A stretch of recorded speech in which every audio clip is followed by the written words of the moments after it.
So at our meeting today and yesterday, we made excellent progress toward agreeing on the parameters of a plan to shrink the balance sheet.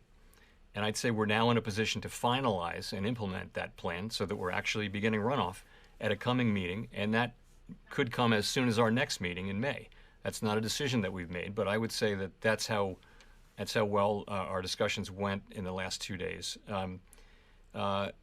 So a couple things just to add. We'll be mindful of the broader financial and economic context when we make the decision on timing, and we always want to use our tools to support macroeconomic and financial stability. We want to avoid adding uncertainty to what's a highly uncertain situation already. So all of that will go into the thinking of the timing around this.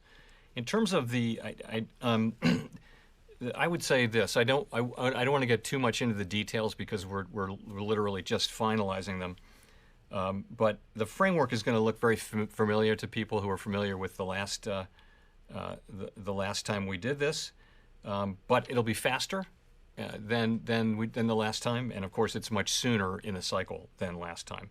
But it will look familiar to you, and I would also say that I'm sure there'll be a more detailed discussion of our in the minutes to our meeting that come out in 3 weeks, where I expect that it will lay out pretty much the parameters of what we're looking at, which I think will look quite familiar.